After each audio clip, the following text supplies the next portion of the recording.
Hey guys, good morning. Thank you for joining me for some real talk from the heart. Our 7 chapters this morning are 1 Samuel chapters 24 through 30. And our scripture focus this morning is 1 Samuel 30 verse 6. And it's the instance where David and his men come back to Ziklag and they discover that the Amalekites, right, have invaded the city, have taken their loved ones and burned the city. And what we see here, you guys, is really two responses to this thing. And in one sense, you see David, no doubt, grieving and distressed over his own personal loss. But then you have David's people. You have the people of Israel and their response. Same thing. They're grieving. They're distressed.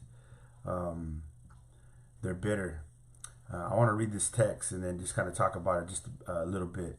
It says, "Now David was greatly distressed, for the people spoke of stoning him, because the soul of all the people was grieved, every man for his sons and his daughters. But David strengthened himself in the Lord his God."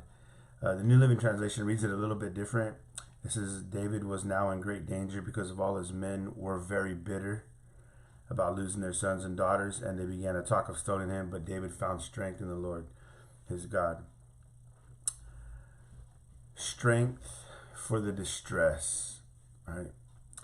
Distressing times are a very real part of life, man. You and I, all of us, we go through our seasons of distress.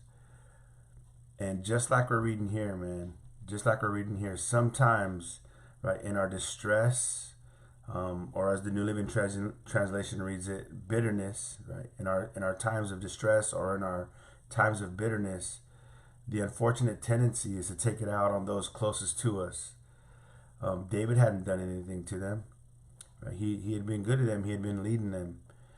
But again, there's that tendency when we're stressed out and we're distressed and we find ourselves in a season of bitterness and we've let things get to us and we become bitter. Man, the sad reality, man, the unfortunate tendency is to take it out on those closest to us, husbands, fathers, right? You get all worked up, you get distressed over the pressures of life and leading a home. And next thing you know, man, you're taking it out on your wife, you're taking it out on your kids, or any kind of situation, right? That's just, like I said, an unfortunate reality. But listen, when you and I are distressed, when we find ourselves, edging into those times of bitterness because life's just getting at us, circumstances and situations have just caused us to become, bitter and we're distressed. In those times, man, we must do like David did here. I like it because it says, "But David," right? Which shows us David's response was different than these people's.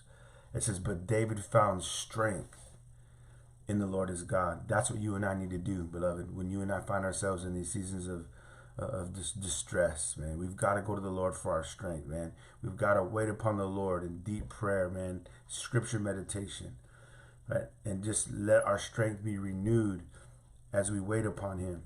We don't want to be taking it out, man, on our loved ones. We don't want to be taking it out on them because, man, we need them, right? And we need them to be, fit, man. We can't be beating them down with a bad attitude and with words, hurtful words. And so, man, I see these two responses to the situation. They both lost, right? They both were distressed. They both were, had the opportunities to be, grieved and bitter. But it doesn't say that people found strength in the Lord. David did. David did. And so, beloved, I want you to just, remember that, man. If you wait upon him, he will renew your strength. He will renew your mind and he will get you through that distressing time. But please, beloved, don't take it out on your wife. Don't take it out on your kids. Don't take it out on your family, your loved ones, right? Those closest to you. And find your strength in the Lord in that distressing time in your life. Hey, don't forget the Lord loves you. I love you too, man. Let's be praying for each other. Man, we need each other's prayers. All right. God bless y'all. Have a great day.